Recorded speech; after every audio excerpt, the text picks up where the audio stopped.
এমন কিছু রোগী আছে যেসব রোগীরা আসে তাদেরকে আমাদের পেট দিয়ে সাময়িকভাবে পায়খানার রাস্তা বের করে দিতে হয়। পরবর্তীতে পায়খানার রাস্তায় ২ টা বা ৩ টা অপারেশন করে তারপরে সেই রাস্তা ঠিক করে দিতে হয়। আমাদের কাছে অনেক রোগী আসে যারা সাধারণত গ্রামে কোয়াক বলেন, কবিরাজ বলেন, গ্রাম্য চিকিৎসক বলেন এদের দ্বারা প্রতারিত হয়। পায়খানার রাস্তায় বলে পাইলস হয়েছে, আপনাদেরকে ইনজেকশন দিয়ে দিব, ভালো হয়ে যাবেন।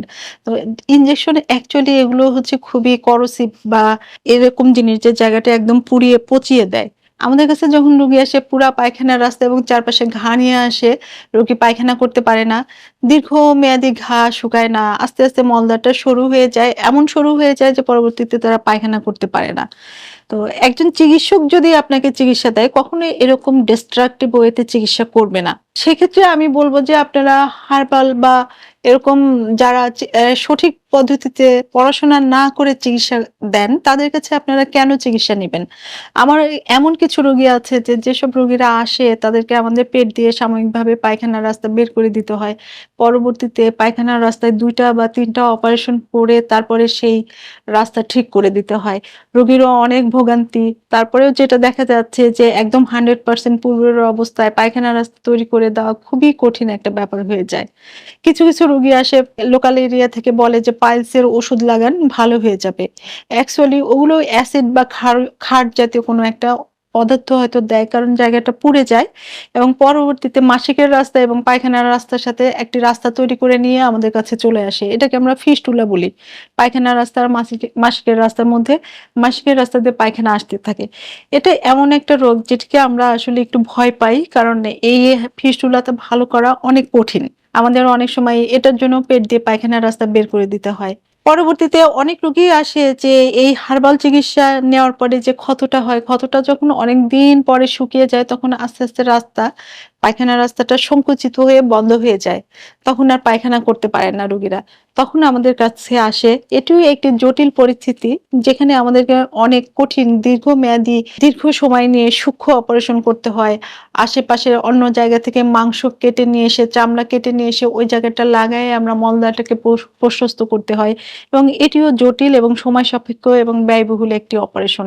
কাজেই আপনি যখন এই পাইলসের সমস্যা বলেন, ফিশারের সমস্যা বলেন, ওভারঅল মলদ্বারের সমস্যা থাকুক না কেন, আপনি যোগ্য চিকিৎসকের শরণাপন্ন হন। সারা বাংলাদেশে বিভিন্ন জায়গায় এমনকি হেলথ উপজেলা গ্রামে-গঞ্জেও এখন ডাক্তার এভেইলেবল। আপনি একজন এমবিবিএস ডাক্তারকে দেখান। উনি আপনাকে আসলে গাইড করতে পারবে যে আপনার আসলে সার্জারি লাগবে কিনা বা আপনাকে রেফার করতে হবে কিনা একজন বিশেষজ্ঞ চিকিৎসকের কাছে। এবং যদি সেরকম হয় তাহলে উনি ওই ডাক্তার আপনাকে রেফার করবে যে আপনি কি কোলোরেক্টাল সার্জনের কাছে যাবেন নাকি জেনারেল সার্জনের কাছে যাবেন। সারা বাংলাদেশে এখন মহিলা সার্জনও অনেক। ইভেন মহিলাদের জন্যও মহিলা ডাক্তারের এখন আর খুব একটা অভাব নেই।